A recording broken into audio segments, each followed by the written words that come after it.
Hello tankers and tankettes, welcome to the Berlin Trio, or at least 2/3 of the Berlin Trio. This is obviously not one of them, this is the E8 Fury, but the reason it's 2/3, well, I kind of screwed up, but we're going to come to that. So I'm really hoping I can get this out on the day that they're actually coming out, but maybe not. We'll see. You might be seeing this the day after. Everyone else, of course, managed to get theirs up the day before because A, they didn't screw it up, and B, they have better internet than I do, and also managed to... I was one of the last to get access to a test account, so that also slightly limited me because they didn't quite have enough test accounts for everybody to actually have a go with. So the reason I'm looking at the E8 Fury is because it's kind of relevant. These are similar premiums in that they are event limited premiums. You're only going to be able to get them for the duration of this event, and they are basically dressed up premium versions of the elated vehicle that they are based on, and that's what the Fury is. It is essentially an elated E8 with some extra window dressing, and this of course came out to coincide with the release of the movie Fury. And if we quickly look at the stats, you'll see what I mean. It's very largely the same. I think the biggest change was the reduction in the speed limit, but the regular E8 actually has a higher speed limit than it should. It was one of those things that they kind of fudged to balance. And I'm sure once the regular E8 becomes a sort of HD model and they go and tweak it and all that, that will change as well as the armor. There's also some minor armor differences. Well, I'll say minor. I think they're a little more than minor, but that kind of holds true for these three new vehicles that we're getting as well. That there are some minor differences between them and the regular versions. In the case of the Cromwell, it's actually more than a minor difference, but for the most part, fairly minor in terms of the stats and the armor layout. And in some cases, I suspect it's for the same reason, because the new models, of course, are all high definition, and for at least two of the models of the new tanks that we're getting, the standard models are also still in standard definition. So once the standard models catch up to high definition, they may well change to match the event tanks that we're getting. So we're getting three. We're getting a Cromwell B, we're getting an IS-2 on the Russian line, we're getting a T-3485 Rudy, which is very, very like the Fury in some ways because it's inspired by a TV show, and of course the Fury is inspired by a film. And there's also a fourth one that we're not getting on all servers. Now, the RU server's definitely getting it. I'm not sure about SEA or... I'm pretty sure EU and NA aren't getting it, but it's the SU-122S. And my screw-up was that I accidentally went and did this is my second attempt doing this video. I actually recorded it and put it all together because it's all in one video. I then had to scrap that because... we're not supposed to see that yet, but it is in Tank Inspector, and I can at least show you what it looks like. But we'll do the three that we are actually getting first. So we're going to look first at the Cromwell B, and I will bring up the comparison stats with the actual Cromwell. And it's a pretty nice looking model. It's got the Allied Command roundel on the back. It's got a whole bunch of... pots and pans on the back. I mean, they've done a fairly nice job decorating these tanks, I have to say. And visually, it's very nice. It gives us some idea of what the... I mean, obviously, the regular Cromwell won't have all these bits. But this is the one that is, I would say, most buffed in comparison to its regular elated variant. Because it has... and you can't see it when I'm mousing over it because it doesn't pick it up when I'm recording Tank Inspector, unfortunately, the tooltips. But the regular Cromwell has 36 degrees hull traverse. This has got 50 degrees hull traverse, which is a major, major buff. And you really do feel that when you're playing it. And the hard terrain stats are also quite improved as well, significantly so in some cases. So... it is a Cromwell that it doesn't necessarily accelerate better, but it will be able to circle better. It'll be able to handle quick movement better, and you're going to be able to circle around enemy heavies or whatever that much better as well. The extra chassis traverse is really noticeable on that, and I would almost say it maybe makes it a little bit OP, but on the other hand, the speed is the defining characteristic of the Cromwell. Like if you took away the speed from the Cromwell, it wouldn't be a particularly great tank. There are some minor nerfs in comparison as well to a couple of the soft gun stats. It's going to be worse when turning the tank and worse when actually moving the turret. The actual, like, how much reticle bloom you get. So it's like it will move faster, but you've got a bigger penalty for when you're circling around somebody, for instance, to your actual accuracy. But yeah, it is of the three. I mean, I'm going to say this right at the top. If you like the tanks these are based on, you will like these because they are basically premium versions, and the Cromwell is the most buffed in comparison to its regular one. It is, that hull traverse alone is a clear buff. So this is the one I'm certainly most interested in myself. But I don't know, I've got mixed feelings on the concept generally, but I might get to that a bit later in the video. So then we're on to the Russian tree, and we have a T-34-85, the Rudy, and we're going to look at that next. And again, it is basically a premium version of the T-34-85, but it actually has, there's one slight oddity with this in that it has the, again, it's the elite configuration of the T-34-85, even though the TV version doesn't have that gun. Or it gets, it's the S53 gun, but if we look at the T-34-85, and the S53 gun is this one with 126 pen, and the 85mm D5T 85BM is the one with 144mm pen. And this gun, although it's supposedly the S53, gets 144mm pen. So they've fudged it a bit to make it the elite version, even though it's not the elite version's, you know, it's not that gun. They've kind of, I don't know, they've decided they're just going to throw their hands up and go, well, it's not quite right, but. So it is basically an elite T-34-85, and the unique feature of this one is that it gets a dog for a crew member. I think it's the radio man, and it's, yeah, it's a dog. It's a thing from the TV show, apparently. Again, looking at the stats, most of the changes are in terms of the mobility. It's got a weaker engine, a worse horsepower per ton by a reasonable margin, actually. It's over 2 horsepower per ton worse off. But again, chassis traverse speed is better by only 4 degrees this time, so you won't notice it that much. And then, again, the terrain resistances are better. So the main ways in which these differ are, it seems to be in mobility, but we can also quickly look at the armor model because that might be slightly differently. So 90 on the turret, 45 on the hull, and I think this is pretty much the same because of course the T-34-85 itself, the regular one, has an HD model now as well. So I suspect the armor differences for the tanks, where there are armor differences, are to do with the fact that one's, as I've said, one's an SD model and one's an HD model. So we'll look at the next one, which is the IS-2.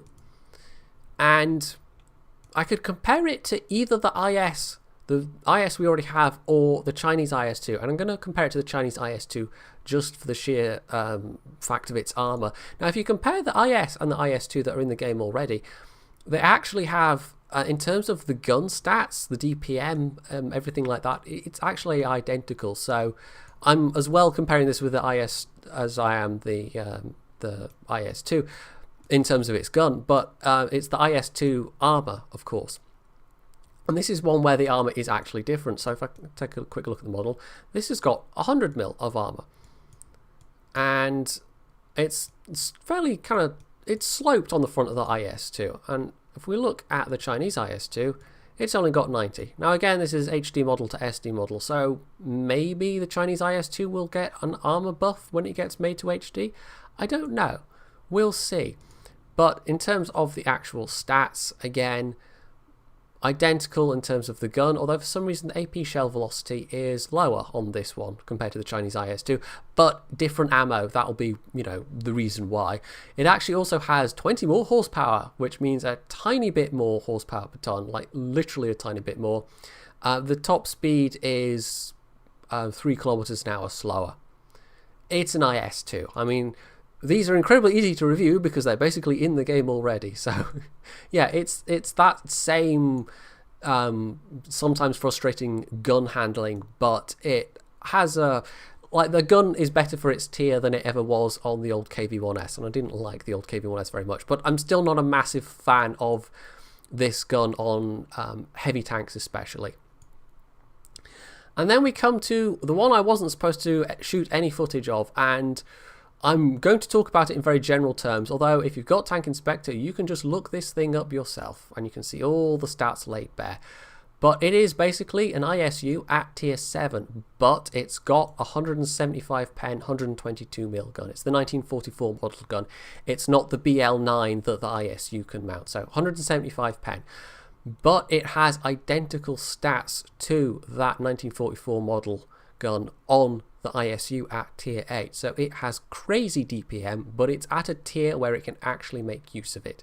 It also traverses a little bit better, but it has a weaker engine to the tune of 100 horsepower and therefore worse DPM there, worse horsepower per ton ratio. So maybe more of a fair comparison would be, because nobody uses this gun on the ISU at tier 8. I mean, if you're going to use 122mm, you use the BL9. Maybe a fairer comparison would be the SU 122-44. And this has better DPM than that. It has crazy DPM. It's really good. It's actually almost like the Russian version of an E25, but with a 122mm gun. And you can really catch people out with that DPM. This is the one I played a couple of games in and shot footage of that I, then can't show in a video. But it's that almost E25 style of play without any of the mobility or the sneakiness. But you do have that crazy amount of DPM, and you also have to watch for your shells, because you can fire your shells so fast that it's entirely possible to run out in the course of a match. So you actually have to be careful of that, just like with the E25. So that's the ISU. We are not getting that with the current event, but apparently it will appear at some point. We will get a shot at this. This is not just like an RU server exclusive. So now that I have explained how I screwed up, I mean, to be fair, if you've got Tank Inspector, you can see all the special tanks that you can't get, like I don't know, the Object 244 and the IS-5 and I think there's one on the American tree at the moment. The M4 improved. You can look at the Scorpion stats. Tank Inspector is awfully handy. But yeah, we will get onto some actual gameplay now, and you can see the Cromwell and the IS-2 in action, because unfortunately I didn't get as far as capturing any Rudy games, but it's a T-34-85, If you've played that, you know exactly what it's like. Let's get this show on the road. So first up we have the Cromwell B, and I'm basically going to talk about this as if it was just like a regular replay recording I was doing, because it's a Cromwell, and it does turn better, and you will notice that, but apart from that, it's basically a Cromwell. This is a very, very tier 8 match, but the Cromwell is one of those tanks where being bottom tier isn't necessarily a bad thing. Your team still has to be pulling its weight, basically. It's going to be a lot harder to carry a tier 8 game in a Cromwell. But it's easier to have an impact just because you've got that mobility. And that is always, has always been one of the defining characteristics of the Cromwell, is how fast it is. It's by far the fastest of the British mediums. And most people consider it to be the high point of the British medium line simply because of that fact. Everything that comes before it and everything that comes after it is slower. Although, tier for tier, I have a certain fondness for the Comet as well, and of course the Centurion 7.1 is very nice. But you get to the Centurions, you get to the FV, and you really, really miss the speed of the Cromwell. Like, it's a fun machine. And it's a premium version of the Cromwell, so it makes premium credits. It's not just a reward tank, it's a proper full premium. So it's like, what's not to love? So this is definitely the one I want the most, and you'll be able to see maybe why in this match. So I was basically acting as a scout there, just going in advance of the friendly mediums to see what might be advancing up the hill from the other side, and it didn't really look like there was anything. And then I had a little peek out, and lo and behold, there's 2 enemy mediums, but they're being very, very, like, they are not even trying to push this. They don't know what's up here. Like, I'm here in a Cromwell, and the Type 59's only just turned up. But even so, Panther 2 and the Centurion versus a Type and a Cromwell, they have a clear hit points and firepower advantage, but instead they're backing off, which tells me they don't have any backup at all. And you can often tell how much support somebody's got in an enemy tank by how they're acting. Although, of course, they might be trying to fool you. They might be trying to draw you into an ambush, maybe. You know, that is possible. But it's much more likely that they are just alone and without backup, and therefore that's why they're being very hesitant. But that leaves me and this Type 59, and the other two mediums are doing it as well, to sit up here and snipe for a bit. Now, leaving the hill totally unopposed on Himmelsdorf, well, it's never a particularly good move, but you have to then take advantage of that, and not just by sitting up here and sniping, but you have to be able to get round and move behind. And for the moment, well, two of the mediums that came up here seem perfectly content to just sit there and snipe. That one didn't go through. One of them's actually going to do rather well score-wise, the other one not so much, but the Type 59 that's next to me, well, we are both in a position where we can get down the hill very quickly and get behind and flank. Damage them. And it's looking fairly even so far, and yes, that Centurion has noticed I'm here, but this is where the Cromwell's 8 degrees of gun depression comes in very handy. And I can just sit here, be more or less hull down, and that means I can pull back very quickly. Whereas the Type next to me is going to struggle to shoot at the things I'm shooting at. And here we go. I mean, this is all just regular ammo. No trouble at all with the sides of a Centurion. Absolutely none at all. The team is, I don't know, they're pushing up a bit. I mean, we look like we're not being unduly pushed or anything like that. And it's at this point where I think, okay, time to put a bit of pressure on. I'm going to move around behind, use my mobility. And at that moment, an IS reappears. But he's down to about half of his health. So there might be an opportunity here. Now, I've gone back to APCR. I mean, I could just ignore him, I could just bypass him, but then he could drop down behind me, at which point I'd be facing an IS-3 alone. However, if I can get this Type 59 to follow me, that's 2 versus 1, and even though I'm in a tier 6, well, I've got my APCR loaded, which is what, 200 average pen, more than enough for an IS-3. Very luckily managed to, I mean, just, well, without driving, managed to dodge that shot, and I'm thinking I will take the shot for the Type 59. He's already taken hit, and he does follow me. This would be very much harder if he hadn't followed me. But unfortunately, the IS-3 decides to shoot the Type 59. So much for me thinking I'll just take the hit and get the Type to follow me. But never mind. Okay, so that's a top tier heavy dispose of. The enemy team seems to be collapsing at this point anyway, and that SU was paying attention to his minimap, but to no avail. The Type very nicely tracks him, and we get round behind him without taking any further damage, and boom, there we go. And I'm slightly racking up the damage here. It's not that much, but considering I'm in a Cromwell and this has all been against higher tier targets, I'm going to do pretty nicely out of this, both in terms of XP and credits. And this is the nice thing about it being a premium Cromwell, is that you get to do all the things that an elated Cromwell can do. In some cases better, because of that hull traverse, and you get to make extra money on top of it. It's almost win-win. Anyway, I thought maybe I'd be able to get behind that IS-6, put some into his rear armour, but he was turning and I was slightly concerned he would try and retreat in our direction. So instead I'm going to go around and be more with friendly tanks. Now the Centurion actually came down the hill, but that Type 59, the other Type 59, it just sat up there. He's not going to have a particularly good score, but the Centurion actually does. And I'm going to guess that's because of the accuracy of his gun. And there we go. Managed to get that final kill. I was actually trying to do more damage rather than just get the kill, but the second to last shot bounced. And for my efforts, I got a Lever Schleichos medal. Now, of course, this was a test account, so no, it doesn't count really. But I'm going to claim it as a moral thingy. The Cromwell's good for getting medals like that. Also, you should note, and I probably should have pointed this out at the top of the video, because this is a test account, these crews are completely maxed out. So the performance of these machines is about as good as it can be. The crews have all of the skills, and obviously that will have an effect on how well the tanks perform. But even so, it's a Cromwell. that's a premium. I mean, I definitely want one of these. I probably will be buying one of these. I'm not too fussed about the others, but this one, yes, it's a very nice machine indeed. Next up, we come to the IS-2, and I'm not such a fan of this, but that's because I'm not such a fan of either the IS or the IS-2 that are in-game already.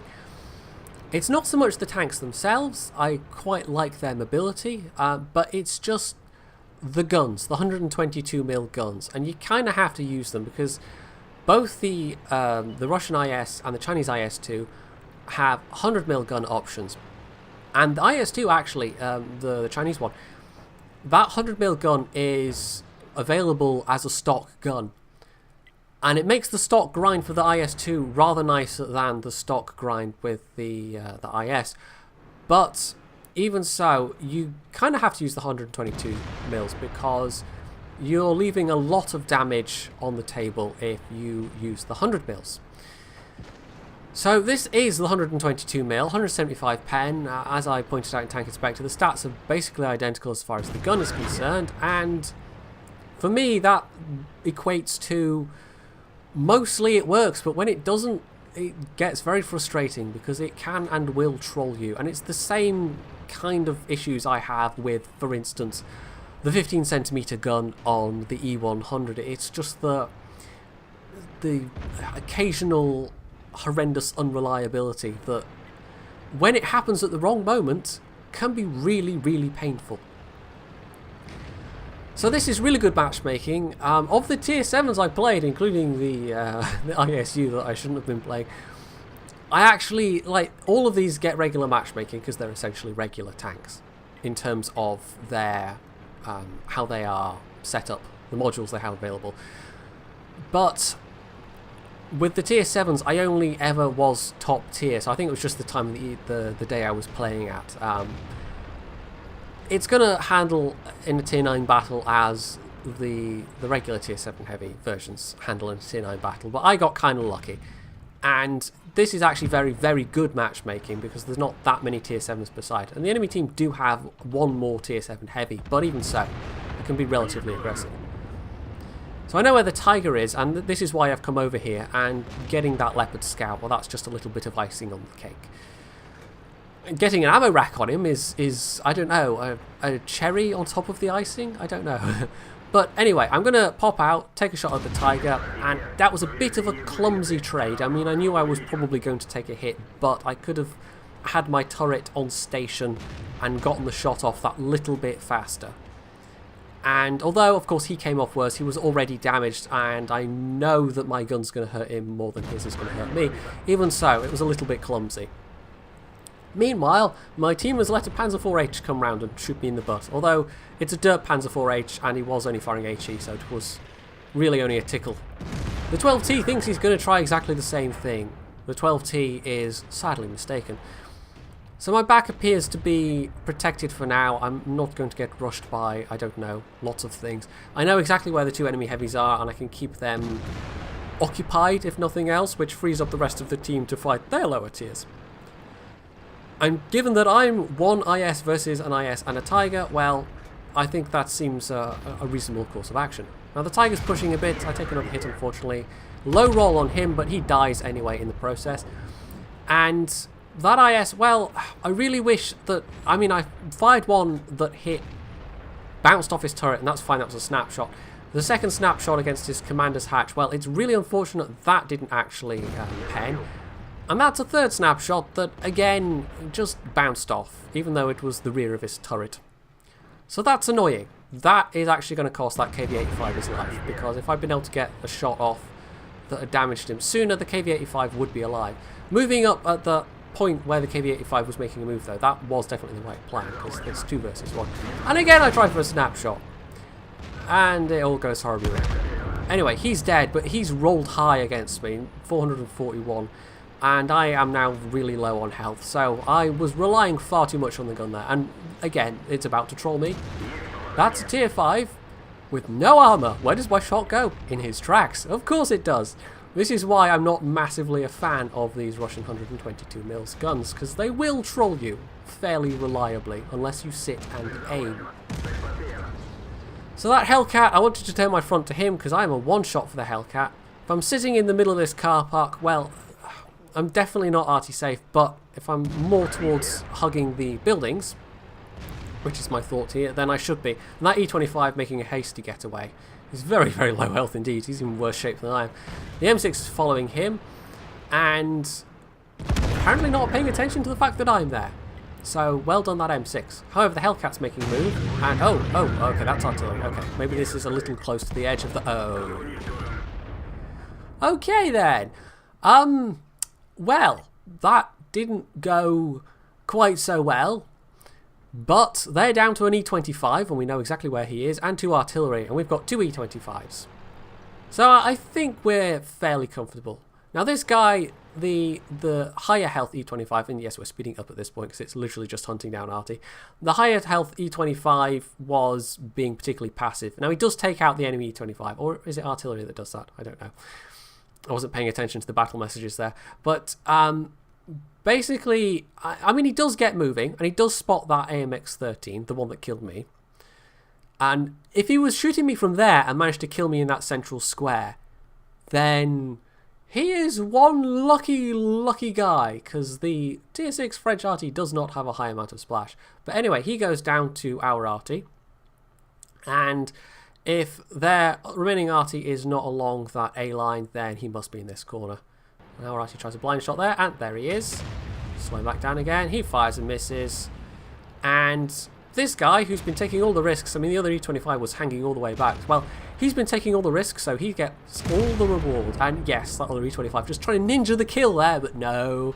If you don't want to take any of the risk, then you don't get any of the reward. So, yes, that was fair enough, I think. That low health E25... he did rather well in this battle. Now, I got a high caliber. I had the most damage of our team, and the enemy IS actually did pretty well as well. He was only just behind me with 2,600 damage, nearly 2,700 damage. So I was, I think that was a competent performance given that I was top tier in that tank with that gun. Some of the rest of the team were a bit meh, but that happens in pretty much every battle, so that's fair enough. 60k profit. I didn't fire any premium shells there at all. If I hadn't had a fully maxed out crew, they would have gotten a nice bit of experience for that. So, yeah, it's an IS or an IS2. Like, the actual in-game Russian IS gets some IS2 upgrades. It's one of the ones where, again, Wargaming has kind of fudged it. Because they keep talking about hull upgrades being a thing that will happen at some point, for not all tanks but for some tanks. So at some point you might be able to upgrade your Russian IS's hull to look like an IS-2 hull, and then it will match all of the IS-2 upgrades that it can get anyway. But for now it's not the case. So if you're a fan of the IS and the IS-2 and you want a proper looking IS-2 on the Russian tree, well, I guess this is your chance to have it. But it doesn't really perform any differently, especially than the IS or the IS-2 that are already in-game. So, what are my thoughts? On the one hand, it's a good thing because having premiums like this, you know exactly what you're getting. If you have played the regular version of the tank, you know precisely what you're getting. It's not any kind of shot in the dark. You're not even have to relying on people doing reviews or previews like this one, but please don't stop watching. But it can go both ways. I mean, the temptation might be for wargaming. I mean, I realise these are special kind of event tanks, and it's not the first time they've done it, but it's the first time they've put out so many at once. It might be tempting for wargaming to just go, well, we're just going to put out a premium version of X tank to get a bit of money. And I don't think this is what they're doing this time, but who's not to say they won't be tempted to do that in the future?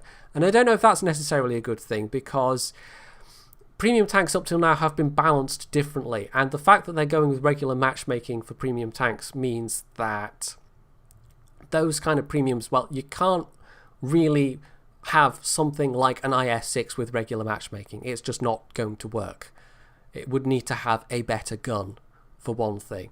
So it's a bit like it could be the people that jump in to this game and they buy, say, a Liver or a T-34 and they've got 500 battles and they do terribly, like the potential for that kind of thing is only magnified. There will be more opportunities for them to do that with tanks like this.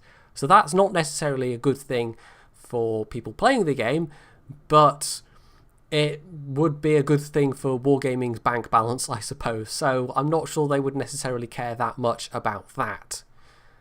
But from a player point of view, I see that as potentially being a downside. So yeah, there's an upside and a downside to them doing these kind of tanks. But who knows? I don't know. Only time will tell. So if you enjoyed this first look at these 3 new tanks, you can hit the like button, you can leave any comments below, you can subscribe to my channel, and as always, stay tuned for more.